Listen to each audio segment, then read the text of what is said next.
Hello, and welcome back to Bricking It. Now, just recently, we've, thanks to Smith's Toys Superstore, got some first look images at the new Malfoy Manor set, due out on January the 1st, 2025. This is going to be set number 76453, with 1,601 pieces, and for 10 plus. So let's have a look at these images and see if we can glean anything interesting. I'll talk about the minifigures a bit later, but here we've got our first look at the front of the manor, and it's quite nice. Appears to be about 6 studs deep, the main body maybe only 4 studs deep. So it's not particularly deep, it's very much a facade look at the outside of the manor. We get this lovely little gatehouse piece, or front gates rather. A couple of peacocks, we'll have a look later. Let's have a look a bit closer at some of the features we see on the front of the manor. So the first and most interesting thing I spotted is just down here. We see this statue, and for what I believe is the first time ever, a dark bluish grey wand. So it's nice to get a new wand colour. An unexpected place to get it. I'm going to imagine that's going to be quite a sought after colour, as this is so far the only place we've ever seen it. So the front of the manor looks quite nice. I like the dark tan and the sand green. Lot of headlight bricks in there to get that detailing on the corners.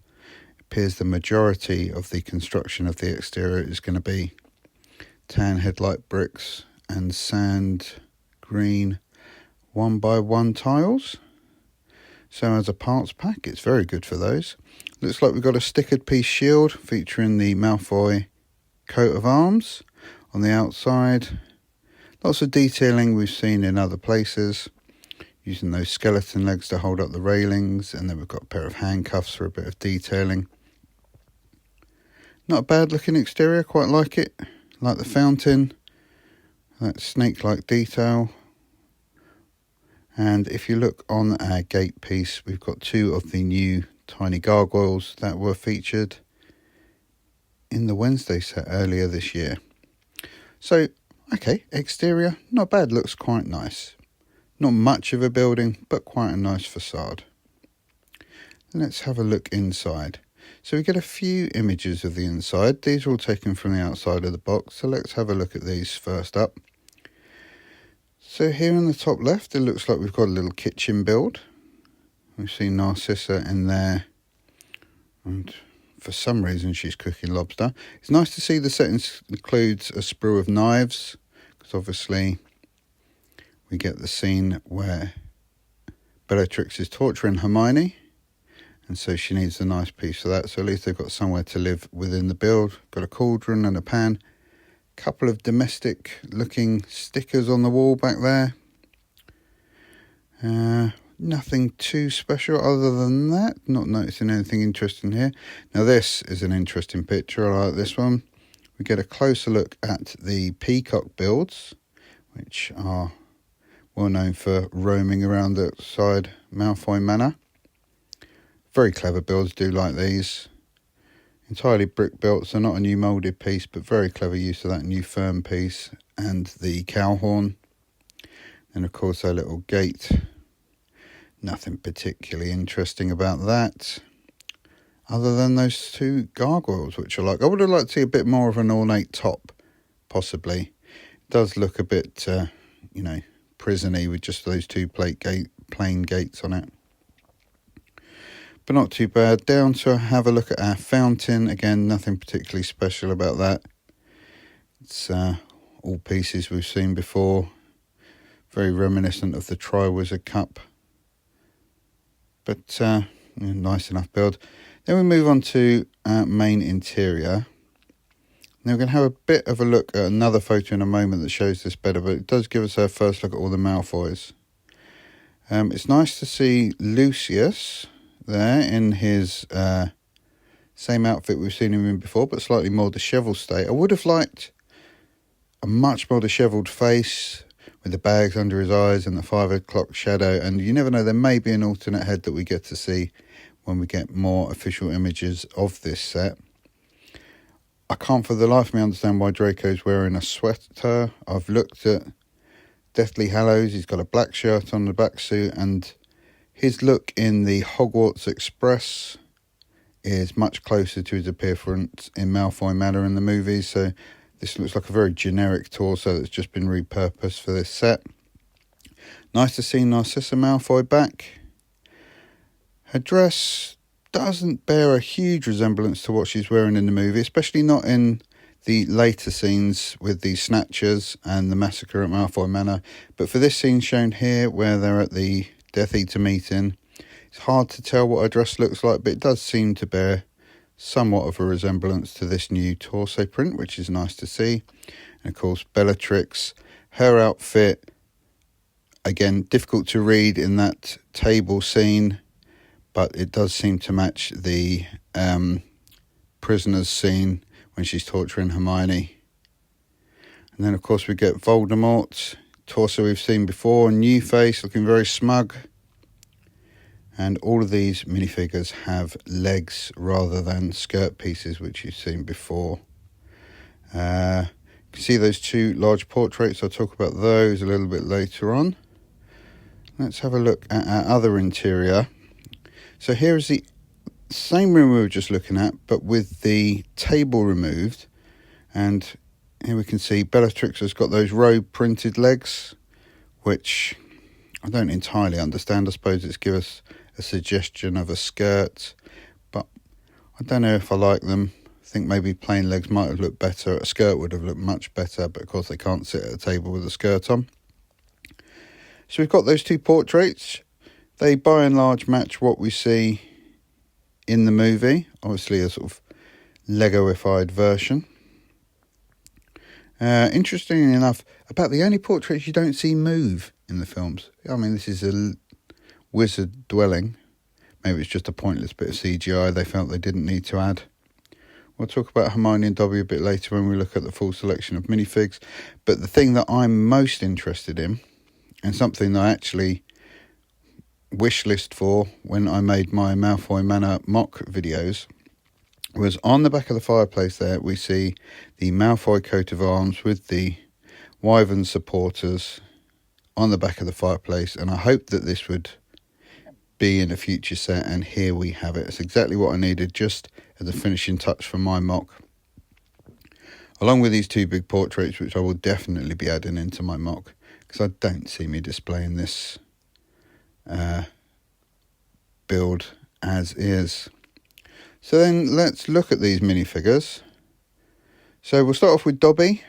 Why he is in light tan, I don't know. It's quite a nice new face. He does have a stripy pillowcase on in Deathly Hallows movie, but it's light grey with dark grey stripes. This would have been a much better or much more accurate figure if he'd had a grey pillowcase on. I like he's got his little boots on. That's a nice little change. I imagine that they already had these legs moulded with light tan and reddish brown, so they just stuck to the previous colour coding we'd had for Dobby and just left them in light tan. Would have liked a slightly more accurate figure, but you get what you get. Lavender, thinking about the colour of her trousers. Luna, of course, she's got the kind of hot pink top. That would have been better in red, or more accurate in red, but again, it doesn't follow the colour coding of Luna that we've had previously, where she tends to be in more pastels and pinks. So these lavender dungarees with the hot pink t-shirt underneath, fair enough. She's got quite a sassy look on her face. Quite a little cheeky smirk. Doesn't quite have the ethereal look that Luna does usually have. Moving on to Harry.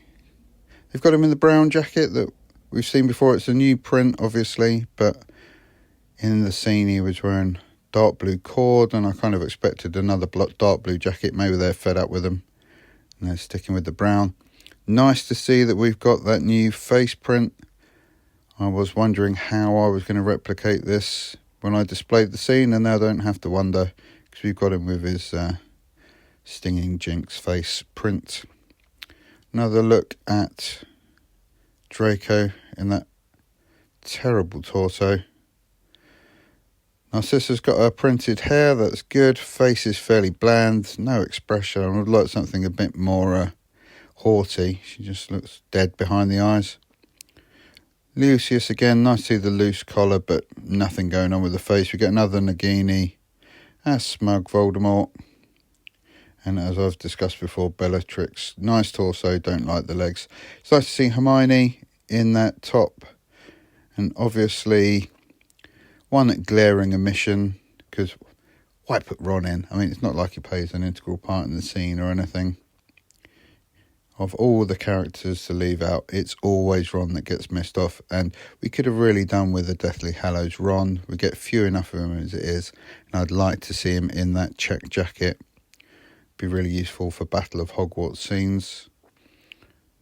So looking at the back of a box, it gives us a nice complete image of the manor. So let's just have a look around and do a little virtual tour.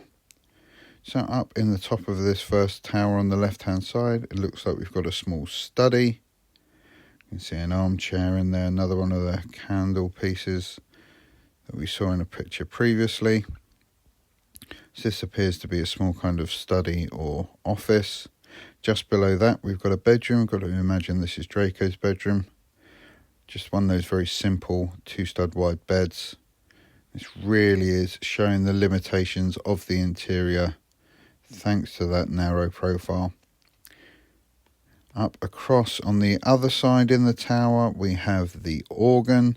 So this was a feature of the original filming location. I believe it had black pipes though, maybe that was a bit too oppressive.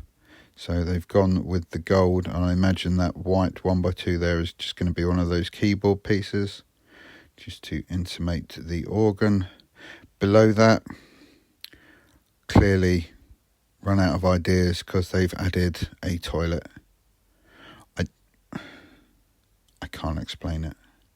I don't know why. Of all the things they could have put in here, I don't understand a bathroom.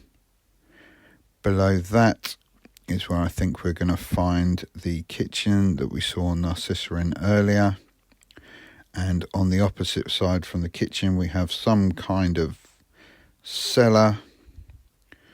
We've got a leaky barrel. Yeah, it looks like we've got a spider. It doesn't appear to actually be anywhere to imprison the prisoners.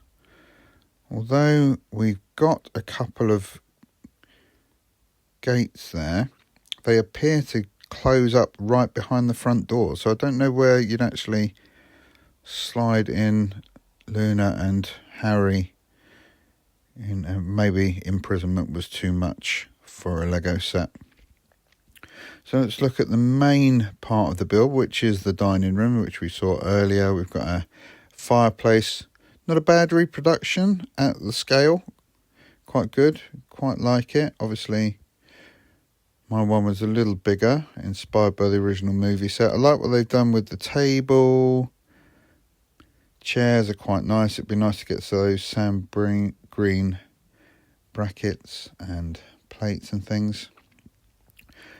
Below, as I said, we've got those two small rooms, and the centre area just appears to be a double doorway, gates in front of the front doors, and then we get these two staircases which swivel for some reason.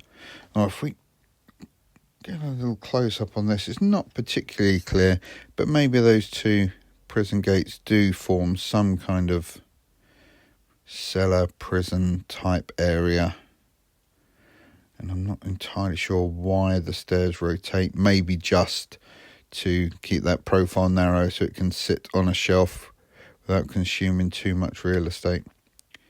So we've got a depth of 5 bricks. Is that 5? Yeah, it looks like 5 bricks for the pillar.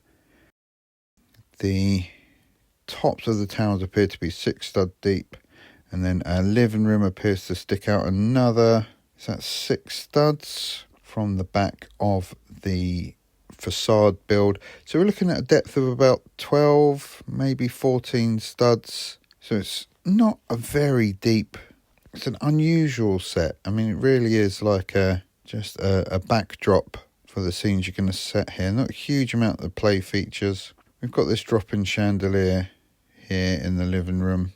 And then other than that, I really am not sure quite what they were aiming at. But I may well keep the exterior as a pure exterior, removing all of that interior stuff, just so I've got something I can put up on a narrow shelf maybe. I'm not going to be using it as any kind of play set, and I've got my interior for the displays I want to do. So there we go. Some interesting new features in this first look set of images. I mean, overall, probably only looking at a 7 out of 10. Quite like the minifigs, but it's nice to have some new figures. Nice to see Narcissa back after so many years. Really like that new Harry head. Some interesting parts uses. Nice to see a new piece recoloured, especially for this set. Well, an old piece recoloured into that dark bluish grey. Wonder how many sprues of those you'll get. Probably only the one. Not a bad selection of minifigs. I don't know what the price is going to be. Obviously, we've not had any official word on this yet. But a set I'm quite looking forward to. I will almost certainly get it rather than just buying the minifigs, even though there are going to be some changes I make. But I think I'll probably be waiting to find this at a discount. So not a day one purchase for me. I'm just happy to know that it exists in the world and I'm going to be able to upgrade my MOC in the fullness of time. Speaking of which, I have made some changes to my Malfoy Manor MOC over the last couple of months. Haven't actually put them into a video, so hopefully I'm going to have that ready for you to have a look at very soon. All that remains to say, thank you very much for watching. If you've enjoyed this video too, please leave us a like. And for more Harry Potter LEGO reviews, please subscribe to Brickin' It. Bye-bye.